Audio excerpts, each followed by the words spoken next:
배나TV 시청자 여러분 안녕하십니까? 자기훈육법 9번째 시간입니다. 오늘 들려드릴 말씀 의사소통에 관한 건데요. 글의 제목은 말, 개떡과 찰떡입니다. 먼저 본문부터 읽어드리겠습니다. 다른 사람들이 자기 말을 잘 알아듣지 못한다며 화를 잘 내는 사람들이 있다. 상대가 못 알아듣는 것이 아니다. 자기가 남들에게 잘 알아듣지 못하게 설명을 한 것이다. 상대를 얕보고 업신여기며 말하는 사람이 화를 잘 낸다. 만일 자기보다 윗자리 사람이 못 알아듣겠다며 무슨 말이냐고 다시 물어봐도 화를 낼 것인가? 아니다. 그때는 친절하게 또박또박 윗사람이 알아들을 때까지 몇 번이고 다시 설명할 것이다. 개떡같이 말하더라도 찰떡같이 알아들어라 라는 속담이 있는데 왜 남에게 개떡을 주면서 상대방이 그 개떡을 찰떡이라 생각하라고 하는가? 자신이 남을 업신여기니 그런 말이 나오는 것이다. 남에게 찰떡같이 설명해줘야 남들이 찰떡같이 알아듣는 것이다. 자기가 개떡같이 말했으니 남들이 자기 말을 못 알아듣는 것이다.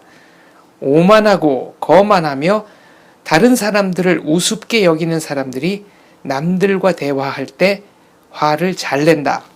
사람들에게 화낼 일이 아니고 설명을 잘못하는 자기를 나무라며 설득력을 기르는 방법을 연구하고 공부해야 한다. 여기까지가 본문입니다. 여러분들은 어떻게 들으셨는지요?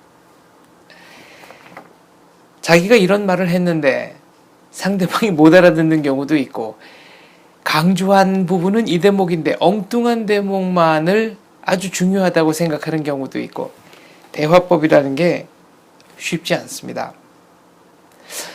상대가 내 말을 못 알아들었을 때 혹은 내 의사가 제대로 전달되지 않았을 때 쉽게 화를 내는 경우가 있는데요. 이 글에 대해서 어느 독자가 이렇게 댓글을 남겼더군요. 아이에게 못 알아듣는다고 늘 화를 내는 나쁜 엄마입니다. 작성자는 이렇게 답했습니다. 반성에 그치지 마시고 아이가 아는 단어로 대화해 보세요. 어릴 때, 그러니까 본인이 어렸을 때를 한번 회상해 보라는 거죠. 부모님이 어떻게 대해주면 좋았었겠는지를 생각해 보시면 도움이 될 겁니다. 역지사지 해보라는 얘기입니다. 최근에 우리나라에서는 아들러의 심리학이 열풍입니다. 미움받을 용기라는 책은 몇 달째 베스트셀러인데요. 아들러가 그런 얘기를 했습니다. 트라우마가 있기 때문에 열등감이 생기는 것이 아니고 열등감을 감추기 위해서 트라우마를 만들어내는 것이다. 그러니까 실제로 어떤 남자를 짝사랑하는 여학생이 있다고 치죠. 그런데 그 여학생에게는 피부병이 있습니다. 그래서 실제로 이 피부병만 아니라면 내가 용기를 내서 사랑 고백도 하고 그 사람과 사귈 수 있을 텐데 라고 생각한다는 것이죠. 실제로 피부병이 있습니다. 그런데 아들러는 대개 이런 경우 전후관계가 뒤바뀌었다고 생각하는 겁니다. 만약 고백을 했다가 거절당했을 때 그런 상황을 상상하기가 싫기 때문에 스스로를 보호하기 위해서, 그러니까 스스로의 열등감을 감추기 위해서 피부병을 만들어낸다는 거죠. 똑같은 의미로 남들과 대화할 때 화를 잘 내는 분들은 화를 내는 것이 목적이 아니고 다른 사람을 빨리 내 의사에 맞도록 행동하게 만드는 게 목적인 경우가 많다는 것이 아들러의 이론입니다. 충분히 화를 낼 만큼 정당한 상황이어서 화를 내는 것이 아니고 자기의 감정 상태를 빨리 전달하고 다른 사람을 내 말에 복종하고 굴복시키기 위해서 화를 내는 경우가 훨씬 더 많다는 것이죠. 오늘 읽어드린 글 찰떡같이 말해야 찰떡같이 알아듣지 내가 개떡같이 말하는데 남들 보고 찰떡같이 알아달라.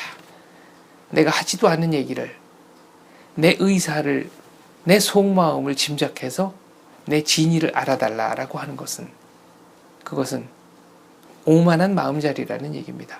그리고 상대가 그렇게 알아듣지 못했다고 해서 화를 내는 것은 오만을 넘어서서 한 걸음 더 나아간 행동이라는 것이죠.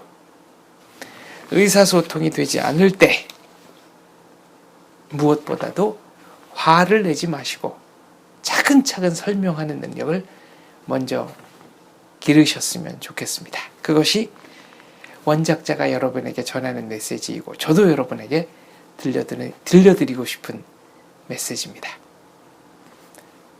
화가 날 때는 더욱더 설명문조로 자근자근 말하자. 그것이 오히려 의사소통을 훨씬 더 효율적으로 할 수 있는 길이 아닌가 생각합니다. 감사합니다.